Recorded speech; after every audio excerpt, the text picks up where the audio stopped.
이번 분석을 시작하기 앞서 투자 판단의 최종 책임은 투자자 본인에게 있다는 점을 명확히 말씀드립니다. 저희는 단순 참고용 정보나 분석을 제공할 뿐 특정 종목이나 섹터에 대해 매수나 매도를 절대 추천하는 것이 아닙니다.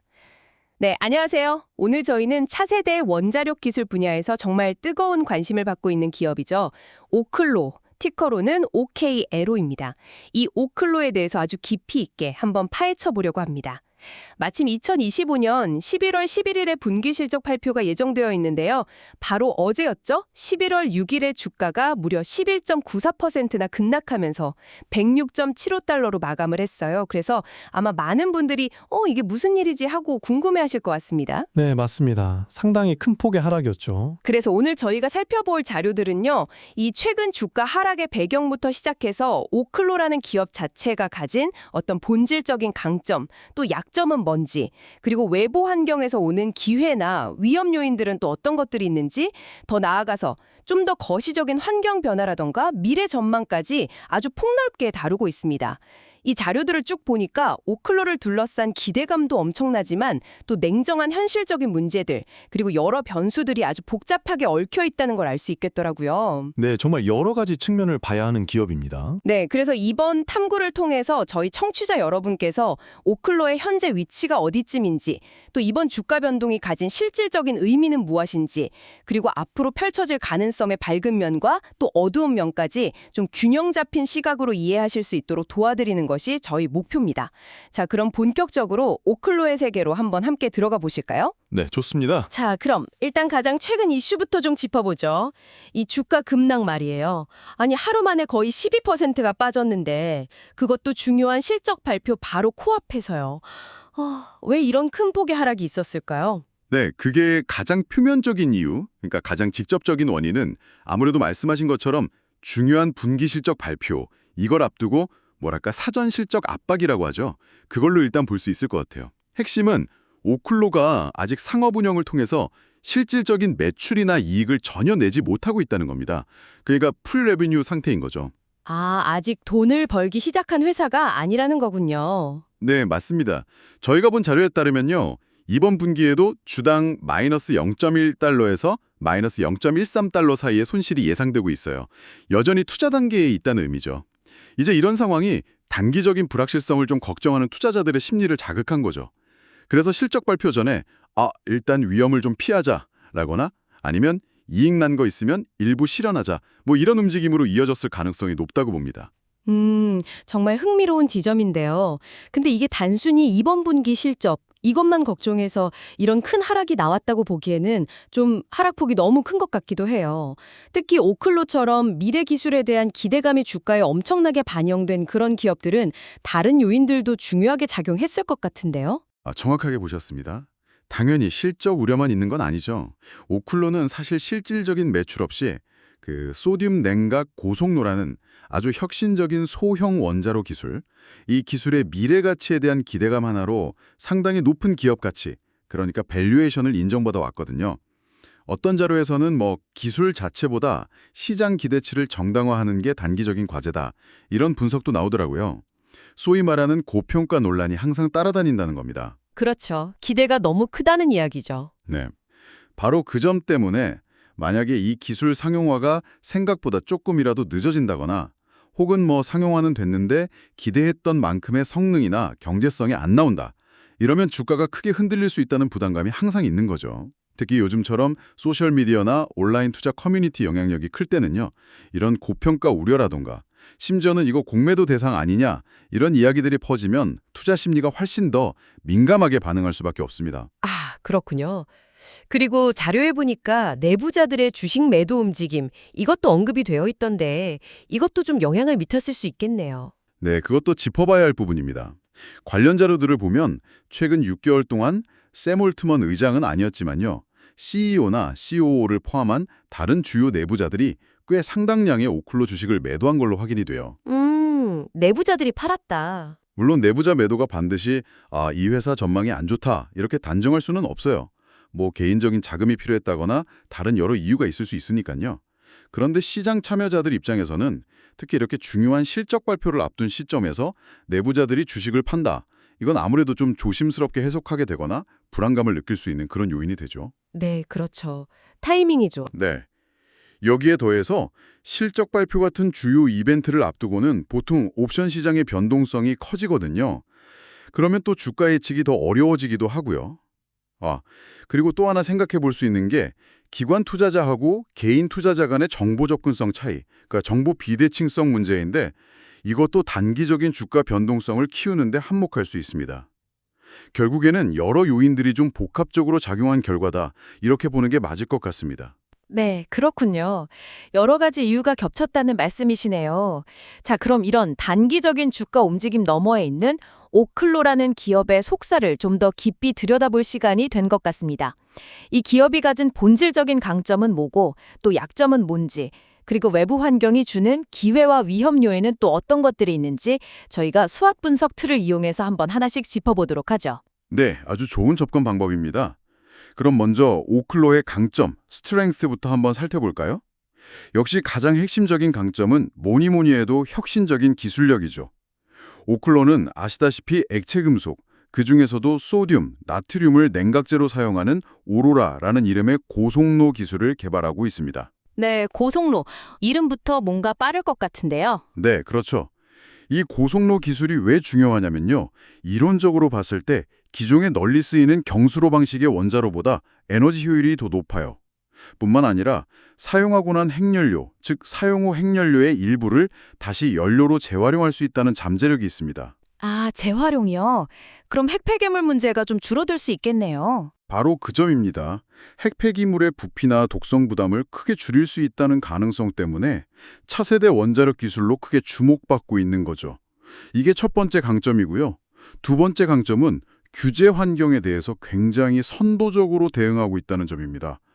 오클로는 차세대 원자력을 개발하는 기업들 중에서 최초로요. 미국 원자력 규제위원회 NRC라고 하죠.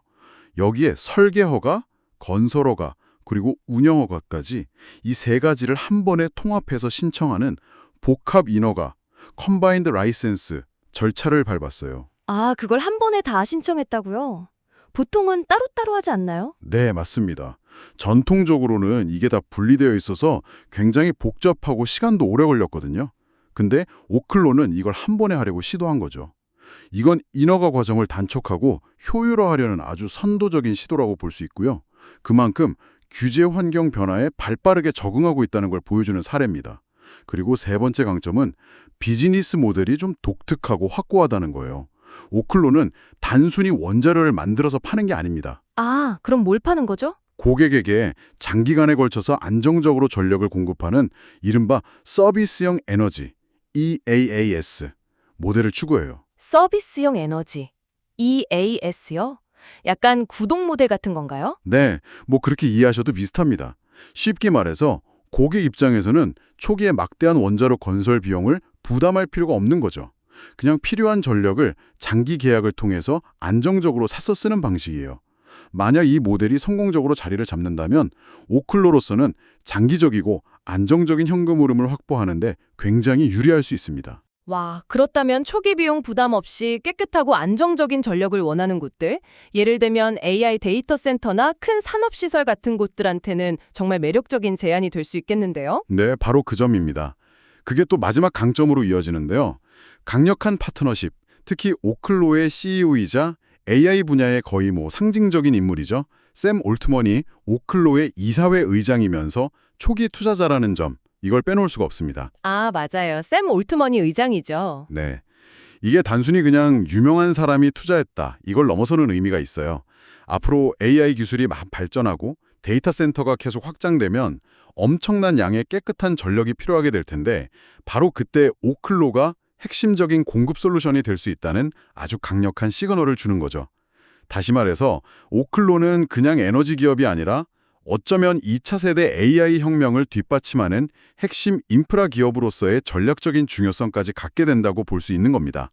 기술업계와의 연결고리가 아주 강력한 셈이죠. 와, 혁신적인 기술력에다가 규제에도 발빠르게 대응하고 사업 모델도 독특하고 거기다 샘 올트먼이라는 강력한 지원군까지 강점들이 정말 인상적이네요.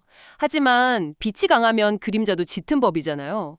오클로가 가진 현실적인 약점들, 가장 큰 발목을 잡는 부분은 역시 뭘까요? 네, 당연히 약점도 명확하게 존재합니다. 가장 근본적이고 가장 큰 약점은 아까도 여러 번 말씀드렸지만 아직 상업 운영을 통해서 실질적인 매출을 발생시키지 못하고 있다는 점, 바로 수익 부재 상태라는 거죠. 아무리 미래의 청사진이 화려하다고 해도 지금 당장 돈을 벌지 못하고 있다는 이 사실은 재무적인 불확실성을 키우고 또 투자자들의 신뢰를 얻는데 가장 큰 걸림돌로 작용합니다. 이게 첫 번째 약점이고요. 네, 결국은 숫자로 보여져야 하는 거니까요. 그렇죠. 두 번째 약점은 높은 밸류에이션 부담입니다. 현재 오클로의 주가는 실제 재무 성과보다는 미래 기술이 성공할 거라는 그 가능성에 대한 높은 기대감이 미리 반영돼서 형성되어 있거든요. 일부 분석가들은 심지어 지금 주가는 앞으로 한 10년치 성공을 미리 땡겨온 수준이다, 뭐 이런 평가를 내리기도 하더라고요. 와, 10년치요. 네.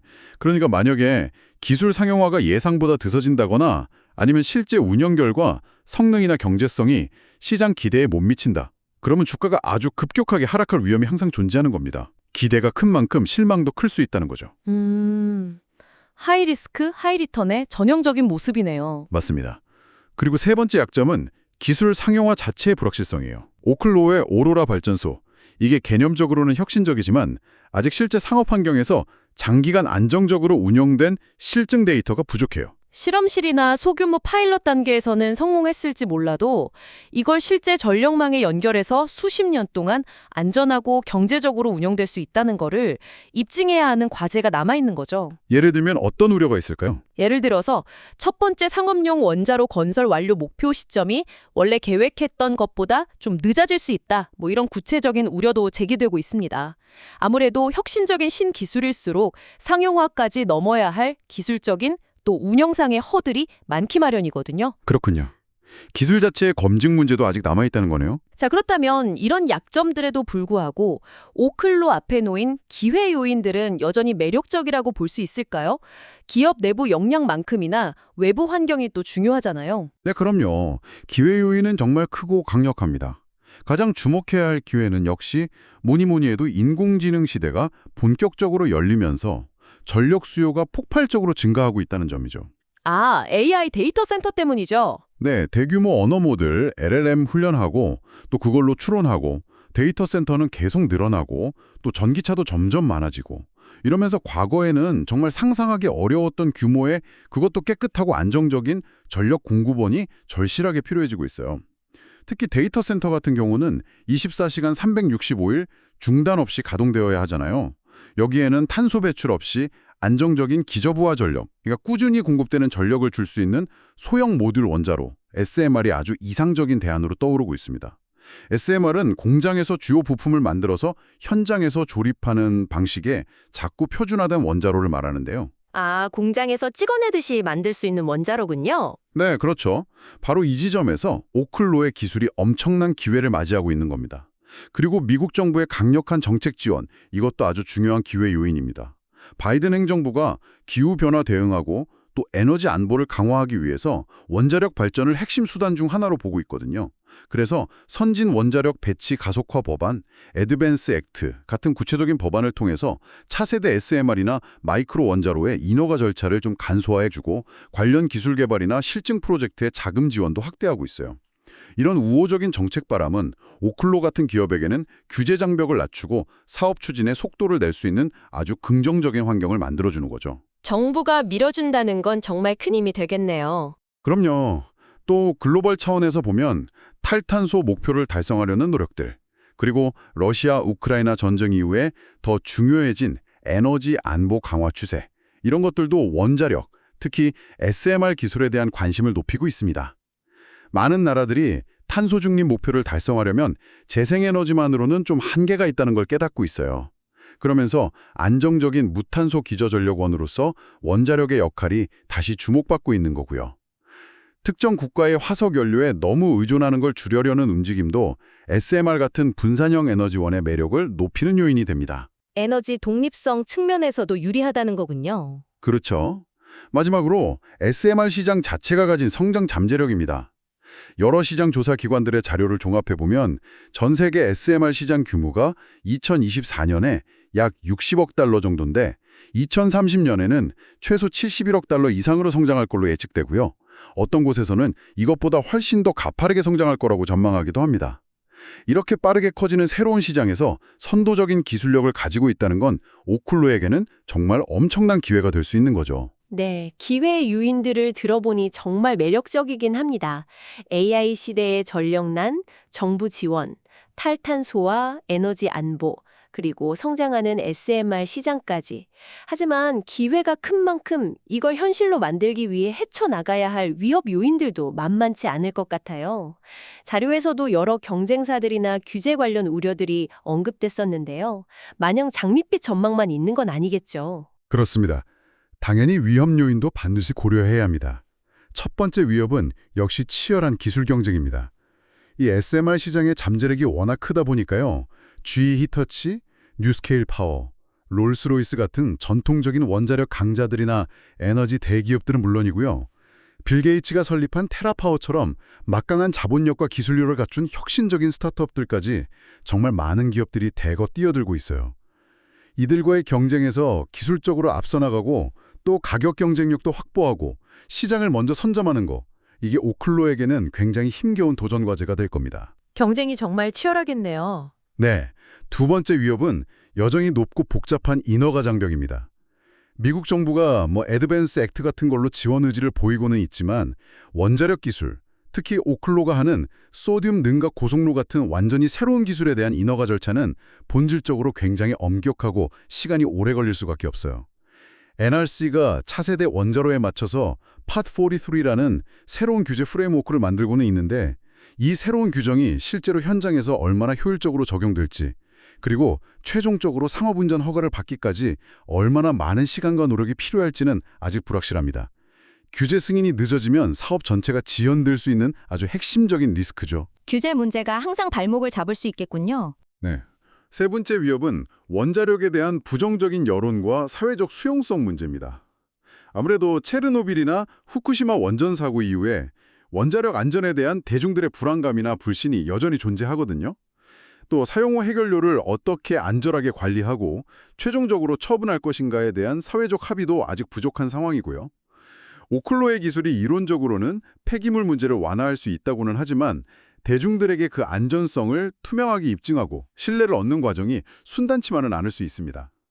특정 지역에 발전소를 지으려고 할 때 지역사회의 반대, 이른바 님비 현상에 부딪힐 가능성도 배제할 수 없죠. 안전에 대한 우려는 쉽게 가시지 않는 문제죠. 네, 마지막으로 거시경제 환경 변화에 따른 자금 조달의 어려움도 잠재적인 위협입니다. 차세대 원자로 개발하고 첫 상업용 발전소 짓는 데는 정말 천문학적인 규모의 자본 투자가 필요하거든요.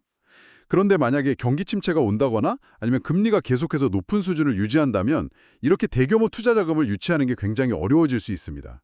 특히 아직 자체적으로 수익을 창출할 능력이 없는 오클로 같은 기업에게는 이 자금 조달 환경이 나빠지는 게 사업계에게 직접적인 차질을 줄 수 있는 아주 민감한 문제예요. 네, 돈줄이 막히면 아무리 좋은 기술도 소용없으니까요.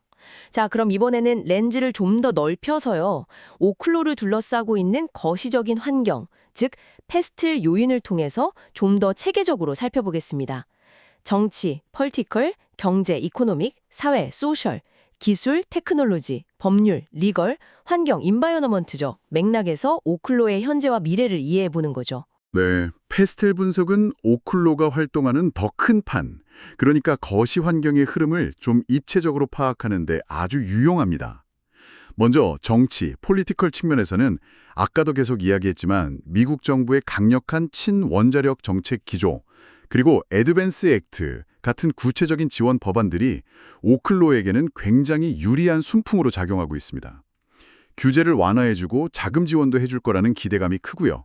심지어 일부 자료에서는 미 국방부, DOD 같은 정부기관이 안정적인 전력 공급을 위해서 오클로의 마이크로 원자로에 관심을 보일 수 있다. 이런 잠재적인 계약 가능성까지 언급하고 있어요. 정치적인 환경은 분명히 긍정적이라고 할 수 있습니다. 정부기관이 고객이 될 수도 있다는 거네요. 네, 그럴 가능성이 있죠. 다음으로 경제, 이코노믹 측면에서는 금리 수준이라던가 인플레이션, 전반적인 경기 상황이 오클로에게 직접적인 영향을 미칩니다. 워낙 대규모 투자가 필요한 사업 모델이기 때문에 금리가 오르면 자금 조달 비용이 늘어나고 투자 유치가 어려워질 수 있죠. 단기적으로는 이번 분기에 예상되는 주당 순손실 마이너스 0.11달러, 마이너스 0.13달러, 이게 투자 심리에 부담을 주고 있고요. 이게 실적 발표를 앞둔 주가 변동성의 주요 원인 중 하나이기도 합니다. 앞으로 경제 상황이 어떻게 되느냐에 따라서 투자 유치 환경이 크게 달라질 수 있다는 점을 염두에 둬야 합니다. 경제 상황이 안 좋아지면 타격이 클 수 있겠군요. 네, 그렇죠. 사회 측면에서는 기회와 위협이 공존하는 것 같아요. 한편으로는 기후변화 위기에 대한 인식이 높아지면서 탄소 배출 없는 안정적인 에너지원으로서 원자력의 필요성에 대한 공감대가 형성될 가능성이 있습니다. 원자력 르네상스 이런 표현까지 나올 정도니까요. 하지만 동시에 체르노빌이나 후쿠시마 사고의 트라우마 때문에 안전성에 대한 깊은 우려와 핵 폐기물 처리 문제에 대한 불안감을 해소하는 것이 급선무입니다. 투명하게 정보를 공개하고 소통하면서 사회적인 수용성을 확보하는 게 무엇보다 중요하죠. 기술의 안전성과 필요성에 대한 대중적인 합의 없이는 사업을 확장하기가 어려울 겁니다. 신뢰 회복이 관건이겠네요. 맞습니다. 기술적 측면에서 보면 오클로의 소듐 냉각 고속로 기술은 분명 혁신적이죠. 하지만 아직 장기간의 상업운전 실증 데이터가 부족하다는 점이 기술적인 리스크입니다. 이건 계속 나오는 이야기고요. 반면에 AI 기술의 폭발적인 발전과 그로 인한 막대한 전력 수요 증가는 오클로 같은 SMR 기술 기업에게는 정말 전례 없는 거대한 시장 기회를 열어주는 강력한 기술적 순풍이라고 할 수 있습니다. 그러니까 기술적인 과제와 기회가 동시에 존재하는 셈이죠. 기술의 양면성이네요. 네. 법률 측면에서는 미국 원자력 규제위원회 NRH가 Part 53라는 새로운 인허가 프레임워크를 마련하는 등 차세대 원자력 기술에 막혀서 규제를 현대화하려는 움직임 자체는 긍정적인 신호입니다. 하지만 이 새로운 규정이 실제 심사 과정에서 얼마나 효율적으로 적용될지, 또 예상치 못한 법적인 혹은 제도적인 난관은 없을지 등등 불확실성이 여전히 존재합니다. 최종 상업운전까지는 넘어야 할 법적인 허들이 많다는 점을 인지해야 합니다. 법도 계속 바뀌고 따라가야 하는군요. 마지막으로 환경 인바이러멘털 측면인데요. 오클로의 기술은 사용 후 핵연료를 재활용해서 고준위 폐기물의 양과 독성을 줄일 수 있다는 잠재적인 이점을 가지고 있습니다. 이건 환경 문제에 대한 관심이 높아지고 ESG, 즉 환경사회의 지배구조 경영이 중요해지는 시대적인 흐름 속에서 오클로 기술이 가진 아주 강력한 차별점이자 경쟁 우위가 될 수 있습니다. 네, 환경적인 측면에서는 확실히 강점이 있네요. 와, 정말 다양한 각도에서 오클로를 깊이 있게 살펴본 것 같습니다. 최근의 주가 하락부터 시작해서 기업의 본질적인 경쟁력과 약점, 그리고 둘러싼 거시 환경까지요. 그래서 이 모든 정보를 종합했을 때 저희 청취자 여러분께서 오클로라는 기업을 어떻게 이해하고 바라봐야 할까요? 핵심을 다시 한번 짚어주시죠. 네, 정리를 좀 해보자면요. 오클로는 분명히 차세대 에너지라는 아주 거대한 패러다임 전환의 기회를 잡으려고 하는 굉장히 혁신적인 잠재력을 가진 기업입니다. 특히 AI 시대가 요구하는 막대한 양의 깨끗하고 안정적인 전력 수요, 그리고 미국 정부의 정책적인 지원이라는 강력한 순풍을 타고 있죠. 하지만 그 화려한 미래의 가능성의 이면에는 아직 수익을 내지 못하고 있다는 냉정한 현실, 과연 이 기술이 성공적으로 상용화될 수 있을까 하는 본질적인 불확실성, 그리고 강력한 경쟁자들이 너무 많다는 치열한 시장 환경이라는 명백한 위험 요인들이 함께 존재합니다. 그러니까 한마디로 요약하면 매우 높은 잠재적 수익, 하이 리턴을 기대해 볼 수 있지만 그만큼 아주 높은 위험, 하이 리스크를 감수해야 하는 전형적인 고위험, 고수익 투자의 특성을 지닌다고 정리할 수 있겠습니다. 아, 그렇군요. 하이 리스크, 하이 리턴. 딱 맞는 표현 같습니다. 그렇다면 투자 관점에서 볼 때는 단기적인 주가 등락에 막 기뻐하거나 슬퍼하기보다는 오클로가 가진 그 장기적인 비전, 그러니까 오로라 발전소가 성공적으로 상용화되고 EAS 모델이 실제로 실현될 수 있을지 이런 본질적인 가치의 변화를 꾸준히 추적하는 게 훨씬 더 중요하겠군요. 네, 정확합니다. 이번과 같은 주가 하락은 어쩌면 오클로가 가진 그 미래 가치에 대한 시장의 높은 기대치하고 아직 실적이 뒷받침되지 못하는 현재 가치 사이의 괴리에서 비롯된 피하기 어려운 성장통 같은 과정일 수 있어요. 따라서 오클로에 대한 접근은 단기적인 주가 변동성에 너무 휘둘리기보다는 회사가 제시한 기술 개발 로드맵이나 상용화 계획이 실제로 얼마나 차질 없이 진행되고 있는지 이걸 냉정하게 봐야 합니다. 예를 들어서 첫 번째 상용용 오로라 발전소 건설이 예정된 일정과 예산안에서 잘 이루어지고 있는지, 또 가장 큰 관문 중 하나인 NRC와의 인허가 협력은 순조롭게 진행되고 있는지, 이런 것들을 꾸준하게 모니터링하는 장기적인 관점이 필수적입니다. 네, 과정 자체를 지켜봐야 한다는 거네요. 네, 특히 곧 있을 실적 발표에서 공개될 첫 상용로 건설 계획의 구체적인 진행 상황이라던가 아니면 규제 관련해서 어떤 새로운 업데이트 내용이 있는지, 이런 것들은 앞으로 오클로의 미래 가치를 가늠하는 데 굉장히 중요한 분수령이 될 겁니다. 오클로는 분명히 미래 에너지 시장의 판도를 바꿀 게임 체인저가 될 잠재력을 가졌어요.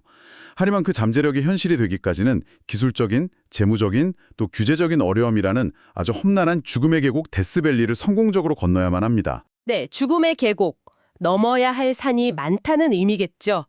오늘 분석을 통해 저희 청취자 여러분께서 기억하셔야 할 핵심은 바로 이것인 것 같습니다. 오클로는 AI 시대의 에너지 난제를 해결할 수 있는 혁신적인 기술과 비전을 가진 정말 흥미롭고 유망한 기업임에는 틀림없습니다. 하지만 그 혁신적인 기술을 실제로 안전하고 또 경제적으로 구현해서 상업화하고 그걸 통해서 지속 가능한 수익을 창출하기까지는 상당한 시간과 또 넘어야 할 과제들이 산처럼 쌓여 있다는 점이죠. 즉, 엄청난 기회와 만만치 않은 위험이 공존하는 아주 매력적이면서도 동시에 매우 도전적인 여정 위에 서 있는 기업이다. 이렇게 평가할 수 있겠네요. 네, 정확한 요약입니다. 네, 오늘 저희와 함께 오클로에 대한 심층적인 분석을 함께 해주셨습니다. 어쩌면 좀 복잡하게 느껴질 수 있는 차세대 원자력 기술과 시장 동향에 대해서 청취자 여러분의 이해를 넓히는데 조금이나마 도움이 되었기를 바랍니다. 마지막으로 이런 질문을 한번 던져보면서 마무리할까 합니다.